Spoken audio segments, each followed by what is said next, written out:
स्वागत है आप सभी लोगों का मेरे चैनल साइंस टू टेक्नोलॉजी में। मैं अनुपम विपुल आप सभी लोगों का स्वागत करता हूं आज के शो रॉकेट मंडे में। आज हम लोग बात करेंगे नासा स्फीयरएक्स मिशन के बारे में।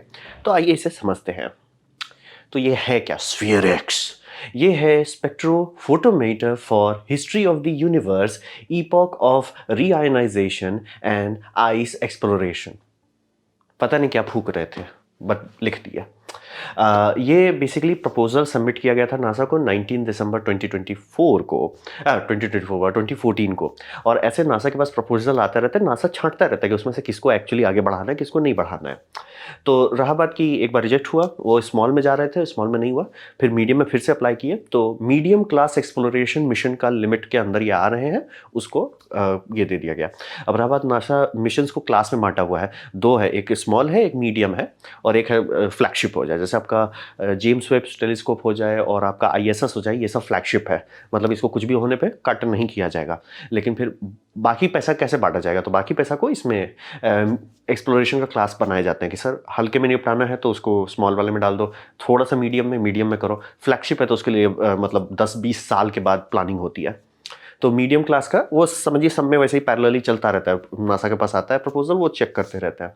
तो उसका टारगेट कैप होता है $250 मिलियन के अंदर आपको स्पेसक्राफ्ट बना देना है। मतलब पूरा प्रोजेक्ट कॉस्ट को नहीं जोड़ा जाएगा, लेकिन मेन स्पेसक्राफ्ट जो है वो आपका 250 मिलियन में हो जाएगा, बिलियन नहीं छूना है आपको।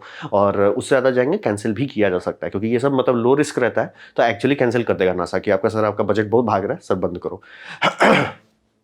और इनका प्लान्ड लॉन्च है 2025 में। थोड़ा टाइम है, मतलब अभी टाइम है। और ये SpaceX 9 के ऊपर लॉन्च किया जाएगा, फाल्कन 9 के ऊपर, और उसका प्राइस आएगा अलग से 98.8 मिलियन, मतलब 100 मान के चलिए। तो अराउंड 350 प्लस जो ग्राउंड ऑपरेशन चलाना होगा 2 साल तक, तो आप आराम से एक्सपेक्ट कर लो 500 तो खा ही जाएगा टोटल। लेकिन हाँ, 500 में कंप्लीट हो चुका होगा अगर बहुत ज़्यादा रन ऑफ नहीं होता है तो। और ये करेगा क्या? ठीक है, ये आपने बना दिया, करेगा क्या? ये है नियर इंफ्रारेड स्पेस ऑब्जर्वेटरी।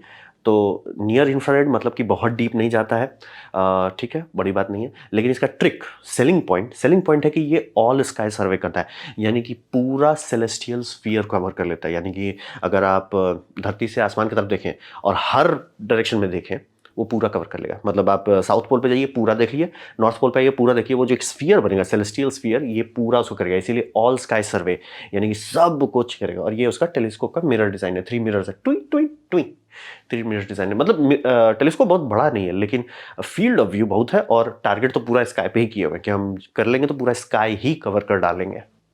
तो ये हुआ स्फीयर एक्स, इसीलिए स्फीयर, आई थिंक उन्होंने नाम सोचा पहले होगा कि स्फीयर कहते हैं, फिर ठूस दिया एक्रोनिम उसको बैलेंस करने के लिए। तो एम क्या है? मतलब आप नासा के पास जाते हो, मिशन लेके थोड़े जाते हो, आप बोलते हो कि सर ये मिशन से हम क्या सॉल्व करेंगे। तो मिशन से सॉल्व है कि पहला है ये all sky near infrared. Infrared के बहुत सारे टेलीस्कोप लॉन्च किए गए हैं, जेम्स वेब टेलीस्कोप वो भी इंफ्रारेड ही है, लेकिन वो बहुत मतलब वो समझिए एक स्नाइपर स्कोप है, वो एकदम प्रिसाइसली एक एरिया को देख पाता है। अब चूंकि यूनिवर्स में इतने सारे गैलेक्सीज है, वो कहीं पे भी देखता है तो उसके फील्ड में कई सारे गैलेक्सीज है, लेकिन मतलब पूरा मतलब स्फीयर को अगर देखेंगे तो कुछ नहीं देख रहा है। तो ये वही है कि ऑल, हम सर पूरा प्लैनेट के पूरा देख रहे हैं, मतलब हमारे चारों हर तरफ का एक पूरा अच्छा मैपिंग बनेगा। और ये नियर इंफ्रारेड कर रहा है और स्पेक्ट्रोस्कोपी कर रहा है। ये सिर्फ ऐसा नहीं कि फोटो खींच रहा है, स्पेक्ट्रोस्कोप दे रहा है, यानी कि हर कोई भी एलिमेंट लीजिए, उसका इंफ्रारेड स्पेक्ट्रम में भी उसका सिग्नेचर होता है, वो सिग्नेचर को ये दिखा देगा। और ये हर पॉइंट पे, यानी कि जितने भी पॉइंट है, स्टार्स हैं, गैलेक्सीज हैं, स्टार्स जो हमारे मिल्की वे में है, गैलेक्सीज जो बाहर हैं, वो सबको ये दे देगा। तो 300 मिलियन गैलेक्सीज और 100 मिलियन स्टार्स जो हमारे मिल्की वे में, तो मतलब काफ़ी बड़ा है, वाइड फील्ड है, कर लेगा। और इसमें वो सॉल्व क्या कर पाएंगे, मतलब क्या चीज़ का डेटा मिलेगा? इन्फ्लेनेशरी बर्थ ऑफ यूनिवर्स, यानी कि जब इन्फ्लेनेशन हुआ था, मतलब आपका बिग बैंग हुआ, उसके बाद यूनिवर्स एक्सपैंड किया, वो एक्सपेंशन को हम लोग इन्फ्लेशन कहते हैं। वो इन्फ्लेशन जो है वो बर्थ ऑफ यूनिवर्स में कैसे रोल किया, उसके लिए आपको पूरा कवर चाहिए ना कि हर जगह कैसे हुआ, तो ये कर देगा, उसमें हेल्प करेगा। फिर लार्ज स्टफ कैसे बना, यानी कि आपका जो गैलेक्सीज हैं, वो एक गैलेक्सी के ऊपर भी एक सब स्ट्रक्चर आता है, जिसे हम लोग थ्रेड, कॉस्मिक थ्रेड समझ लीजिए। मतलब कि गैलेक्सी का क्लम्स होता है, फिर थ्रेड होता है, कुछ वॉइड जगह होता है, फिर कुछ होता है। तो ये सब कैसे बना, तो वो सब देखने के लिए आपको इंफ्रारेड में जाना पड़ेगा। क्यों? वो सब बहुत आगे चला गया हमसे, और उसका रेड शिफ्ट के कारण वो सारा डिटेल मतलब इंफ्रारेड में घुस गया है। तो वो सब देखने में ये हेल्प करेगा। Plus formation of early galaxies, यानी गैलेक्सी जो शुरू शुरू में स्टार्ट हुए थे वो कैसे हो गया, मतलब कि बिग बैंग हुआ, इन्फ्लेशन हुआ, स्टार मटेरियल आया, स्टार मटेरियल से गैलेक्सी तक का रास्ता कैसे आया है उसमें हेल्प करेगा।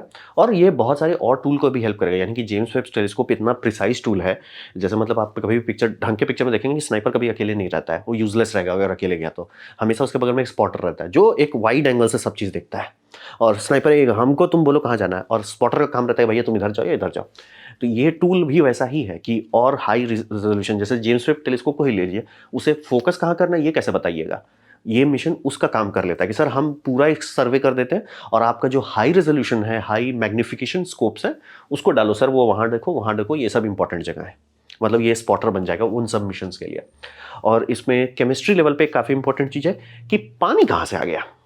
हमें पता है, मतलब केमिस्ट्री लेवल पर पता है कि पानी का क्या लोचा है, लेकिन पानी का फॉर्मेशन कब हुआ, कब हाइड्रोजन और ऑक्सीजन शादी किए, कब जाके वो क्लम्प करने लगे, कब जाके परिवार बनाने लगे, वो सब कब हुआ वो समझना चाहते हैं। अर्ली गैलेक्सीज में हमें पास केमिकल सिग्नेचर्स है, लेकिन अगर पूरा इसका तो पैटर्न दिखेगा, पैटर्न से पता चलेगा कि हुआ कब इन लोग का शादी, ऑक्सीजन और हाइड्रोजन की शादी हुई कब। और ये समझ लीजिए कि आईआर का भी डेटा आपको मिल रहा है और प्लस स्पेक्ट्रोस्कोपी मिल रहा है, इसीलिए सबको इसके पीछे पड़ रहा है कि स्पेक्ट्रोस्कोपी, यानी कि आप ऐसा नहीं कि सिर्फ ये ब्राइट है तो ब्राइट है, कितना ब्राइट है, ये हर स्पेक्ट्रम में इसका क्या सिग्नेचर है, तो उससे आप बहुत सारा चीज़ क्लियर पकड़ सकते हैं। और अगर मान लीजिए आपको सिग्नेचर मिल रहा है जिसका पैटर्न रेड में होना चाहिए और वो इंफ्रारेड में शिफ्ट हो गया, तो आपको पता चल रहा है सर वो कितना रेड शिफ्ट हुआ है। आप कैलकुलेट कर सकते हो कि दूर कितना है, आप एक वांटेज पॉइंट से आप कैलकुलेट कर सकते हो सर ये दूर बहुत है। कैसे पता है सर, ये येलो स्टार है, येलो स्टार का ये सिग्नेचर होता है, जो जैसे मान लीजिए उसमें सोडियम जो होता है एटमॉस्फेयर में, हाँ सन का एटमॉस्फेयर होता है उसमें बहुत सारे एलिमेंट्स होते हैं, मतलब मेजॉरिटी आपका समझिए 99.9999% आपका हाइड्रोजन और हीलियम ही रहता है, लेकिन वो 0.001% सन में है, सब चीज़ें उसमें उसमें वो जो है, और कई बार तो प्लैनेट ही गिर जाते हैं ना उसके अंदर, मतलब कई बार गैस जाइंट उसमें कोलैप्स करते हैं, एस्ट्रॉइड ये सब गिरता रहता है, बहुत चीज़ रहता है, उस सबका एक ग्लो आता है, सिग्नेचर आता है स्पेक्ट्रम। वो सिग्नेचर आपका ब्लू में अगर आना चाहिए और वो खिसक के रेड हो गया है, तो आप समझ सकते हो, कैलकुलेट कर सकते हो कि कितना वो रेड शिफ्ट हुआ है, उससे आपको पता चल जाएगा उसकी दूरी कितनी थी। तो इसीलिए इसका वैल्यू है, ये उसका कोन है जो उसको संशोधित करेगा, वो टेलीस्कोप है, बोले बड़ा नहीं है, मतलब आप देख सकते हैं कि इंसान के ही साइज का है, बड़ा नहीं है। तो अब टेलीस्कोप को थोड़ा समझते हैं। तो इसका टेलीस्कोप जो है इफेक्टिव अपर्चर है 20 सेंटीमीटर, तो भैया ये तो ज़्यादा बड़ा नहीं हुआ, हाँ ज़्यादा बड़ा नहीं है। इसका फील्ड ऑफ व्यू थोड़ा बड़ा है, मतलब बोले ना कितना बड़ा एरिया देख सकते हो, थोड़ा बड़ा है। 3.5 डिग्रीज का मतलब एक जो आप सेंसर समझ लीजिए, वो सेंसर को अगर स्क्वायर मानेंगे तो 3.5 डिग्री का एरिया दिख रहा है, उसमें 6 सेंसर दिए गए हैं। तो ऐसे करके टोटल आपका बन रहा है 3.5 multiplied by 11.3 field of view, तो काफ़ी बड़ा एरिया देख पा रहा है। और इसमें है 3 सेंसर जो दिए गए हैं, वो शॉर्ट वेव पे फोकस कर रहे हैं, मतलब इंफ्रारेड को लीजिए खींच दीजिए, तो उसमें होगा एक शॉर्ट, एक होगा मीडियम, एक होगा लॉन्ग। तो आपका जैसे जेम्स वेब है वो शॉर्ट और मीडियम देखता है। एक ही 2 टेलीस्कोप था जो पहले आपका लॉन्ग देखता था, लॉन्ग में बहुत मुश्किल होता है देखना, जैसे जो मैंने बताया था जो प्लेन के अंदर डाले थे टेलीस्कोप, जो हाई एल्टीट्यूड पे जाके देखता था, वो लॉन्ग में जाता था, लॉन्ग बहुत रेयर है। तो ये लॉन्ग का भी नहीं छू रहा है, ये मीडियम और शॉर्ट को छू रहा है। तो शॉर्ट वेव और लॉन्ग वेव, मीडियम लिखना था शायद, यहाँ मैंने गलत कर दिया, खैर वो मतलब 2 वेवलेंथ को पकड़ ले रहा है इंफ्रारेड का। और सारे ये हैं क्या बोलते हैं सेंसर, 1x1 सेंसर है, सेंसर का रेजोल्यूशन 2K है। मतलब एक ही 2 कंपनी है जो बनाती है और सेल करती है, वो कंपनी का नाम है टेलीडाइन इमेजिंग सेंसर्स हवाई 2RG, ये सेंसर का नाम है, जो कंपनी है सेंसर बनाती है, वो आप खरीद सकते हो उनसे। इसी सेंसर को बहुत सारे और टेलीस्कोप में भी लगाया गया है। तो अगर आप कभी देखना चाहते हो ना कि एग्जैक्टली टेलीस्कोप में कौन सेंसर लगता है, ये एग्जैक्टली यही कंपनी बनाती है, सब में नहीं लेकिन मेजॉरिटी में यही मिलेगा घूम फिर के। तो ये सेंसर है, स्क्वायर है, 2x2 है, और इसमें आप बोल सकते हो उनको सर कि हमको ये इंफ्रारेड के लिए चाहिए, हमको ये ऑप्टिकल के लिए चाहिए, वो डिसाइड कर देंगे आपको क्या चाहिए। अब ये तो हो गया सेंसर के समय, अब हो गया इसमें डायोक्रेटिक बीम स्प्लिटर है, यानी कि जो लाइट आ रहा है वो एक ही जगह आएगा ना। अब रहा बात कि उससे आप 6 सेंसर्स को कैसे दिखाएंगे, तो इन्होंने जो फील्ड वाइड बनाया था तो इसमें प्रॉब्लम ये हो गया, क्या बोलते हैं आपका, काफ़ी ये हो गया इलिप्टिकल टाइप हो गया। ठीक है, फील्ड आपका बन गया, लेकिन प्रॉब्लम है सर सेंसर तो स्क्वायर है, चलो 3 लगा दिए, फिर भी दिक्कत कि ये 3 को कैसे करें। तो उसके बीच में आ गया कि भैया हम बीम स्प्लिटर, ये पाइप देख रहे हो उस पर एक बीम स्प्लिटर डाल दिया, वो स्प्लिट कर दे रहा है। और बीम स्प्लिटर का फायदा ये हो रहा है कि अब एक ही फील्ड ऑफ व्यू में, मतलब कि मतलब समझिए एक ही खिड़की से 2 कैमरा देख सकते हैं, ऐसा हो जाता है बीम डालने से। तो 1 बैंड, 2 बैंड, 3 बैंड, चौथा बैंड, 5वां बैंड, छठा बैंड, वो सारा एक ही चीज़ देख रहा है। और आप देख सकते हो कि ये चांद, अगर आप देखना चाहोगे चांद कितना इसके सेंसर में दिखेगा, सेंसर इतना बड़ा है, उसमें इतना सा चांद आ जाएगा। मतलब आप समझिए कि आपका अगर डीएसएलआर से कंपेयर करते हैं, 300 mm का लेंस लगाएंगे और जो दिखेंगे वैसा ही दिखेगा, मतलब इसको वैसा लगेगा कि हम 300 mm से देख रहे हैं। तो डायक्रोटिक बीम स्प्लिटर है ताकि ये दोनों सेंसर को सेम डेटा फीड किया जा सके। अब यहाँ तक नॉर्मल है, लेकिन इसके ऊपर एक ट्रिक लगा देते हैं। ट्रिक है ताकि ये स्पेक्ट्रोस्कोपी कर सके, और चूंकि जनरली जैसे जेम्स वेब में काफ़ी सारा रोटेटिंग पार्ट है, ऐसे ऐसे घूम घूम के खुट खुट खुट खुट करके स्पेक्ट्रोस्कोप दे देगा सर, वो महंगा हो जाता है, बहुत महंगा हो जाता है। स्पेस में मूविंग पार्ट मतलब दाम भूल जाइए। तो इनको तो कम बजट में करना था, तो इनको आया कि हम उसके ऊपर लीनियर वेरिएबल फिल्टर लगाते हैं, यानी कि LVFs लगाते हैं। ये वाला ट्रिक है, ये तो ऑप्टिकल स्पेक्ट्रम का, लेकिन इसी का इंफ्रारेड स्पेक्ट्रम में भी आता है। अब ये उस पर ऐसे ऐसे लगा के स्लाइस कर दिया गया है। अब इससे फायदा क्या होता है, अब जैसे मान लिया आप चांद ही लेते हैं, चांद उसमें आप ऐसा करो कि वो इसको पूरा क्रॉस करे, ठीक है, चांद ऐसे ऐसे ऐसे करके क्रॉस करे। हम बोलेंगे ऐसे ऐसे ऐसे ऐसे कैसे होगा, बात है कि आप तो पूरा स्काई कर रहे हो ना, तो हर स्पॉट यानी हर पिक्सल हर स्पॉट के थ्रू से जाएगा, राइट। और किसी का आपका सेंसर ऐसा है, मान लीजिए उसमें इतना बड़ा एरिया दिख रहा है, आप पूरा ऐसे ऐसे करते जाओगे, वो ऑब्वियसली सारे मतलब स्काई का जितना भी लाइट पॉइंट है वो सारा पिक्सल से क्रॉस करेगा। हर पिक्सल के ऊपर आपने ये दिया हुआ है, बैंड पास दिया हुआ है। हर पिक्सल बोलेगा देखो सर मेरे पे आप तभी चमकोगे जब आपका इसी स्पेक्ट्रम पे लाइट आ रहा है। तो स्पेक्ट्रम बटा हुआ है, अलग अलग कैटेगरी में बटा हुआ है। अब आप हर मतलब आप ऑब्जर्वेशन का सारा डेटा ओवरलैप करते जाओ, आपको पता चल जाए सर इसमें ये स्पेक्ट्रम में ये स्पेक्ट्रम में ये सिग्नेचर मिल रहा है। और इसी तरीके से ये इतने बिना मूविंग पार्ट के स्पेक्ट्रम दे पा रहे पूरे स्काई का, कि जितना सर्वे होगा 1 सर्वे 2 सर्वे 3 सर्वे 4 सर्वे, हर पॉइंट पे हर पॉइंट जो आप देख रहे हो उससे हर स्टार्स गुजरेगा, और हर स्टार गुजरने टाइम वो अलग अलग बैंड पास से गुजरेगा कि सर यहाँ पे हम इस वेवलेंथ में तो ही चमकेंगे, नहीं है तो नहीं चमकेंगे, यहाँ है तो इस वेवलेंथ में है तो चमकेंगे, नहीं तो नहीं चमकेंगे। ऐसे एक स्टैटिक जगह से ये पूरा हाई रेजोल्यूशन स्पेक्ट्रा निकाल ले रहे हैं। काफ़ी क्लेवर है, लेकिन हाँ उसका ये साइड इफेक्ट होता है कि इसको ऐसे ऐसे मूव करने के लिए काफ़ी तिगड़म लगाना पड़ता है। असंभव नहीं है, लेकिन थोड़ा मतलब स्मूथ नहीं है। और क्या लगेगा आपको कि ये एक्चुअली मतलब 2D है, X एंड Y है, लेकिन एक्चुअली ये सिर्फ X है। सिर्फ हर पिक्सल एक जगह है और वो बस आप स्कैन करते जा रहे हो थ्रू बाय थ्रू। लेकिन हाँ आपको फायदा मिलेगा, स्पेक्ट्रल ग्राफ आपको हर लाइट इमिटिंग बॉडी का मिल जाएगा। अब बात करते हैं, ये तो सूरज के पास अगर इसको रखना सस्ता है, बजट कम है, तो L2 पॉइंट तो ले जा सकते हैं। तो L2 पॉइंट पे क्यों जेम्स वेब को डाला गया था, क्योंकि धरती उसके पीछे आ जाता, मतलब जेम्स वेब है, धरती है, उस धरती के आगे सन है, तो सन का पूरा शैडो आ जाता है, मतलब हम धरती के शैडो में पड़ जाते हैं, तो सन से हमको कोई लेना देने नहीं है, और सन का कितना भी गर्मी हो धरती के आर पार नहीं जाता है, तो फिर हमको सिर्फ धरती का गर्मी से बचना रहता है, बहुत हेडेक खत्म हो जाता है। यहाँ पे आप लो अर्थ ऑर्बिट में है, सन आप पे प्रेम से प्यार बरसाएगा, आप कैसे संभाल पाओगे। तो वही है कि अर्थ का शैडो में ना जाने का साइड इफेक्ट आ रहा है। बेनिफिट सोलर पैनल बहुत बढ़िया काम करेगा, लेकिन इसमें आप बोलेंगे जेम्स वेब में कैसे चलता है, आप लोग याद है ना, ऑरा होता है आपका, मतलब शैडो का एक मेन शैडो होता है, उसके बाद लाइट थोड़ा सा ये होता है, क्या बोलते हैं, मतलब अगर आपका बड़ा बॉडी है पैरेलल लाइट्स देखेंगे तो थोड़ा सा लाइट ग्लूम होता है, तो उसमें उतना काम चल जाता है। यहाँ पे इनको सोलर काफ़ी मिल जा रहा है, लेकिन भूंज भी देंगे। आप इंफ्रारेड में देखना चाहते हैं तो आपका सेंसर कूल होना चाहिए, तो कैसे करें। तो रहा बात की, और रहा बात वो तो आप सन के साइड की बात हो गई। अगर आप लो अर्थ ऑर्बिट में है तो धरती ही बहुत गर्म है, यानी कि ISS जब बनाया गया था तो उसमें बहुत कैलकुलेशन किया गया कि धरती ही ना भूंज दे, क्योंकि धरती में जितना भी सनलाइट पड़ता है दिन के टाइम में, रात के टाइम में स्पेस में चला जाता है, और वही अनबैलेंस हम लोग कर रहे हैं। इसीलिए हो रहा है कि दिन में जैसे मान लीजिए 1 मेगावाट एनर्जी इनपुट हो रहा है, रात को 1 मेगावाट बाहर नहीं जा रहा है, वो रात को बाहर जाने का संख्या घटते जा रहा है और गर्मी ट्रैप होते जा रही है, उसी को ग्लोबल वार्मिंग कहते हैं। लेकिन गर्मी अभी भी निकल रहा है, मेजॉरिटी निकल ही जा रहा है, तभी हम लोग जिंदा है। लेकिन वो कोई भी स्पेसक्राफ्ट है उसको कैलकुलेट करना होगा कि सर हमको धरती ही ना भूंज दे, तो ये तो इतना सेंसिटिव चाहिए, तो भूंज ही जाएगा, तो उसको उससे भी बचाना है। बहुत सारे हीट से, मतलब सन से भी लड़ना है, धरती का भी गर्मी से लड़ना है। डायरेक्ट लाइन ऑफ साइन सन की तरफ अगर पड़ गया गलती से तो डीप फ्राई हो जाएंगे, मतलब डिस्कशन ही नहीं। गलती से भी अगर इनका टेलीस्कोप एक बार भी मान लीजिए ग्लिच कर गया या मोमेंटम व्हील्स क्रैश किए, कुछ हुआ और उस सूरज की तरफ देखा, खत्म, दी एंड, खत्म सर, खत्म, पैकअप, खत्म हो जाएगा। तो इसको बचाएं कैसे, तो बचाने के लिए वी ग्रुप इस्तेमाल किए हैं। एग्जैक्टली वही टेक्नोलॉजी जो मतलब बहुत सारे स्पेस प्रोग्राम में यूज़ किया गया है। बात ये होता है कि आपका कोई भी हॉट बॉडी ले लीजिए, ठीक है, उसका बहुत हॉट मत मानिए, लेकिन हॉट मानिए कि जैसे प्लैनेट है वो गर्मी रेडिएट कर रहा है, 300 केल्विन का गर्मी है। अब आप सोचोगे मैं शील्ड लगाता हूँ, ऑब्वियसली वो शील्ड मेजॉरिटी रिफ्लेक्ट कर देगा, लेकिन गर्म हो जाएगा। अब गर्म होगा तो उससे खुद फोटॉन्स निकलने लगेंगे, मतलब इंफ्रारेड फोटोन निकलेंगे, वो फिर आप में गर्मी डाल देंगे। आपका मेजॉरिटी रोक दोगे, लेकिन सब नहीं रोक पाएगा। तो फिर किसी को आइडिया कि थोड़ा गैप देते हैं और फिर एक और लगा देते हैं शील्ड, फिर एक और शील्ड लगा देते हैं, तो इसी को हम लोग कहते हैं मल्टी लेवल इंसुलेशन। तो ऐसा करके करते तो हैं, लेकिन ये बहुत इफेक्टिव नहीं होता, क्योंकि इसमें दिक्कत यह है कि फोटोन इन प्रिंसिपल बाहर निकल जाना चाहिए, साइड बाय साइड निकल जाना चाहिए, लेकिन कभी ऐसा हो नहीं पाता। मतलब क्या ये काम करता है, लेकिन उतना इफेक्टिव नहीं है। क्यों? प्रोबेबिलिटी बहुत हाई रहती है इसमें कि फोटोन या तो ऊपर वाले लेयर में एब्जॉर्ब हो जाएगा या नीचे वाले लेयर में एब्जॉर्ब हो जाएगा। बाहर निकलने की रेट जो है बहुत कम रहता है, तो ये उतना इफेक्टिव कूलिंग नहीं देता। वहीं अगर आप उसे वी ग्रूव कर देते, यानी कि ऐसे कर देते, जैसे ये कोन देख रहे हैं, ये उनका पुराना डिज़ाइन था जिसको आई थिंक कम दाम करने के लिए इन्होंने हेक्सागोन में रखा था। ज़्यादा बेटर कर्वी होता है।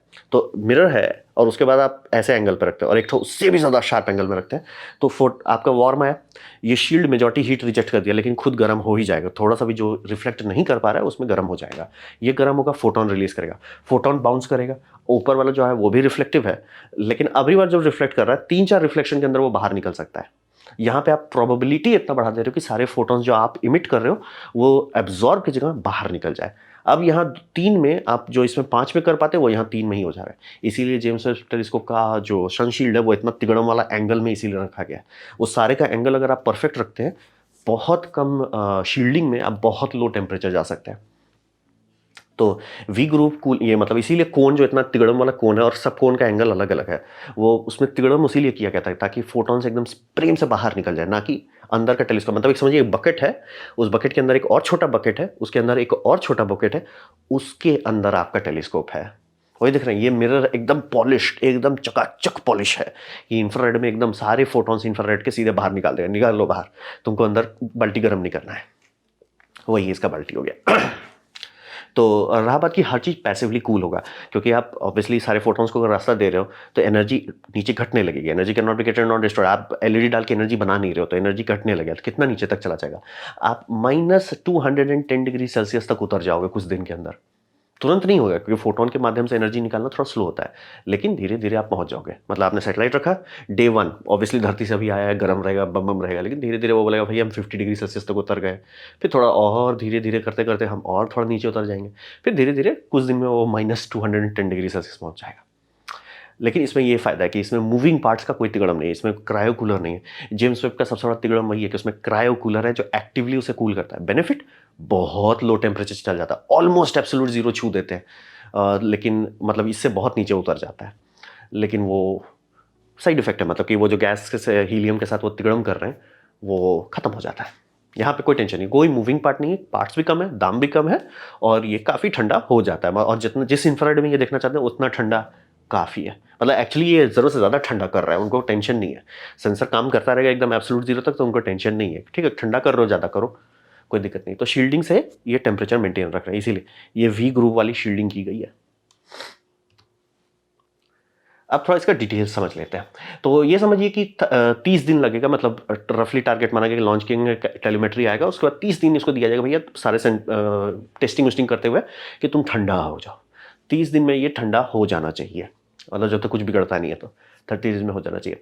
और ये पूरा स्काई का सर्वे हर अराउंड कुछ महीनों में कर लेना चाहिए। टारगेट है कि 25 मंथ का जो इनका पीरियड इन्होंने मांगा है नासा से, मतलब कि ग्राउंड क्रू का टाइम जो लिया है, उसमें ये 4 सर्वे दे चुका, मतलब कि 4 स्फीयर के फोटोज आ जाना चाहिए आपके पास, जिसको आप कैलकुलेट करके देख सकते हो कि हर पॉइंट का स्पेक्ट्रम डेटा निकल जाएगा। और इसमें 2 रेडियो डाले गए हैं कि ए बैंड है जो 26 गीगाहर्ट्ज पर रहता है, क्योंकि बहुत हाई बिट रेट पे डेटा चाहिए, अराउंड 10 गीगाबाइट्स पर सेकंड पे ये डेटा चलेगा, उससे भी ज़्यादा ही है थोड़ा, तो समझिए 26 गीगाहर्ट्ज है। और एक तो बैकअप समझ लीजिए, बैकअप क्या मतलब टेलीमेट्री समझ लीजिए, एस बैंड है जो 2 to 4 गीगाहर्ट्ज पर रहता है आपका वाईफाई वाला। और इसके बाद समझिए कि ये थोड़ा स्टार्ट एंड स्टॉप करके सैंपल करेगा, कंटिन्यूस स्मूथली नहीं चलता है। ये जाएगा, फिर अपना जायरोस्कोप से लड़ाई करेगा अपना नेचुरल मोशन से, फिर खींच लिया, जब एक्सपोजर हो गया उसके बाद फिर से ये जर्क करेगा। तो वही देखिए कि ये जैसे मिल्की वे का फोटो खींचना है तो इसके पास जो स्लाइसेस दिए हुए हैं वो खींचेगा फोटो, फिर उसके बाद थोड़ा सा आगे फिर से मोड़ देगा, फिर वो दूसरा स्लाइस, फिर तीसरा स्लाइस, फिर चौथा स्लाइस, फिर पांचवा स्लाइस, फिर छठा स्लाइस, ऐसे से करके ऐसे खर्च करते जाएगा। और जब आपका फाइनल स्फीयर बनेगा तब आप इसे ओवरलैप करोगे। जहां आप ओवरलैप करके डेटा देखोगे तो आपको आएगा कि सारा डिटेल मिल गया कि हर पॉइंट का, कि सर इसका स्पेक्ट्रम क्या है। ऐसा नहीं सिर्फ फोटो, स्पेक्ट्रम क्या है। ये बहुत ट्रिकी चीज़ है जो इन्होंने बहुत सस्ते में सॉल्व कर दिया। तो काफ़ी फायदा है। और यही देख सकते हैं कि मतलब टेलीस्कोप खींचते खींचे वो रुक जाएगा, जाएगा नीचे, ऐसे ऐसे इसको करना पड़ेगा, tweet tweet tweet tweet tweet tweet करके। खूब सारा ऑप्शन है, लार्ज स्क्यू है, फिर स्लो स्क्यू है, लार्ज स्क्यू है, स्लो स्क्यू है, ऐसा बहुत करके तिगड़म दिया हुआ है। और इसका ऑर्बिट कहाँ पे है? लो अर्थ ऑर्बिट में सन सिंक्रोनस ऑर्बिट में दिया गया है, ताकि वो मतलब थोड़ा सा एंगल जो ऐसा रखा गया है कि सन की तरफ गलती से भी ना जाए, मतलब पैसिवली गलती से भी ना जाए, क्योंकि जाएगा तो खत्म हो जाएगा। तो ये मतलब सूरज है, ऑर्बिट ऐसे चल रहा है, मतलब सूरज आप अपने आप को सूरज मान लो, ये ऐसे चल रहा है, मतलब ऐसे कभी नहीं जाएगा, वो हमेशा ऐसे चलता रहेगा। और धीरे धीरे धरती सूरज की तरफ चक्कर काट रहा है, तो इसका पूरा सेलेस्टियल स्फीयर का इसको फोटो ऐसे ही मिल जाएगा। तो ये इस पे करके धीरे धीरे काम कर लेगा। और एक ऑर्बिट जो है 90 मिनट्स का है, और इसीलिए समझ लीजिए कि पर पिक्सल स्पॉट को कितनी बार आपको स्कैन करने को मिल जा रहा है। तो खूब हाई रेजोल्यूशन में बम बम डिटेल में हर पॉइंट मिलेगा, मतलब समझिए हर फिजिकल पिक्सल हर स्टार के तरफ से गुजरेगा। सेंसर में जितने भी पिक्सल है, सारे पिक्सल हर एक पॉइंट से गुजरेंगे, तो आपके पास पूरा डिटेल आ जाएगा। सन सिंक्रोनस लो अर्थ ऑर्बिट है, और इसका ऑर्बिट टाइम 90 मिनट्स है, और रेजोल्यूशन 2 पिक्सल अगर आप नापना चाहते हैं तो वो 6 आर्क सेकंड का आता है। आर्क सेकंड में जो लोग टेलीस्कोप में काम करते हैं वो बता देंगे आर्क सेकंड कैसे होता है। एक्सपोजर कितना देर का है? एक्सपोजर है 120 सेकंड से लेकर 150 सेकंड का, मतलब 150 सेकंड तक के लिए उसका जायरोस्कोप लड़ाई करेगा, भैया मत घूमो मत घूमो मत घूमो, मत घूमो मत घूमो मत घूमो मत घूमो, ऐसे उसका टुक टुक टुक करते रहेगा। उसको करना पड़ता है, काफ़ी बोल रहे हैं थोड़ा सा तिगड़ा में। तो ये हो गया थोड़ा सा एक्स्ट्रा डिटेल। अभी लेकिन टाइम है, ये मैं काफ़ी पहले बना दे रहा हूँ क्योंकि किसी ने रिक्वेस्ट किया था, तो अभी हम इसको कवर कर दिए। तो ये था मेरा प्रेजेंटेशन स्फीयरएक्स के बारे में। उम्मीद करता हूँ आपको अच्छा लगा, कुछ सीखने मिला, कुछ समझ में आया। अगर ऐसा है लाइक कर दें, दोस्तों शेयर कर दें, उससे मेरा काफ़ी भला होगा। नहीं अच्छा लगा, नहीं पसंद आया, कोई बात नहीं, आप डिसलाइक दबा सकते हैं। मैं कहूँगा डिसलाइक 2 बार दबाएं, उससे मुझे पता चलो कितना ना पसंद हुआ है।